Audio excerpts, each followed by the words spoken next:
Today I want to share with you guys one essential skill that I think every bass fisherman needs to know.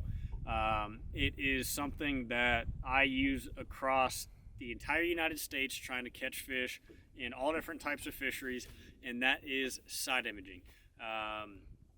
99% of the time I feel like I am fishing for fish that are related to structure. Rather that's brush piles, hard spots, foundations, whatever it is, they're always relating to something. So today I'm going to walk through some of my settings on my Helix 12, and then I'm going to go scan past a brush pile and show you guys what it looks like and what you guys need to look for when finding some of these fish. This is a Humminbird Helix 12, which they just came out with some newer versions, but I have always been a Humminbird guy for side imaging.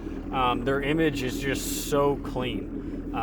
So we're on Table Rock where the water is very clean, and that helps your image come out better. But I'm gonna go through some of my settings real quick for you guys.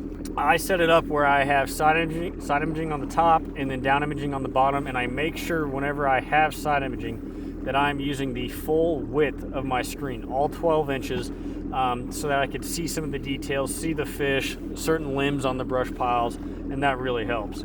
But to go into further than that, I have my contrast set at 10, my sensitivity at -1, and then my SI range at 120. Now, if you see, I'm gonna move my wheel here. I have it set at 1,100 to 1,200 megahertz. That is the mega side imaging that Humminbird has.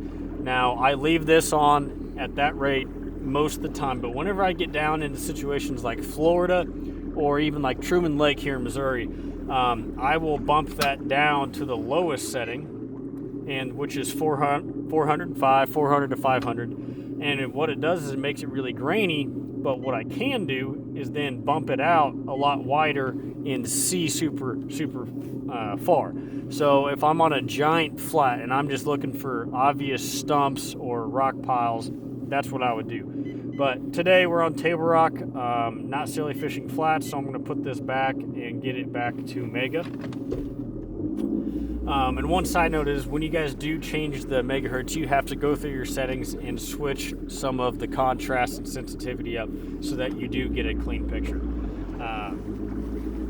So like right here, we have a dock to our left, and these big blocks right here are actually the tie-ups for those docks that they have the cables going down to. A lot of fish here on Table Rock hold to those, but there's a bajillion of them around every single dock.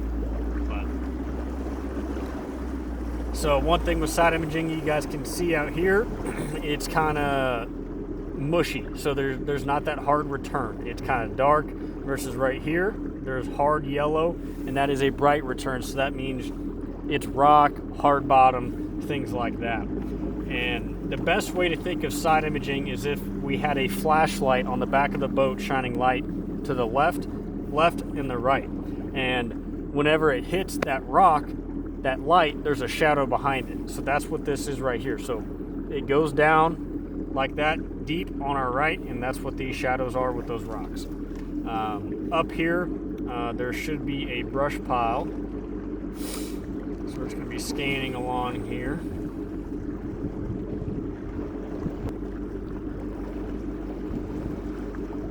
Alright, so right here is this brush pile.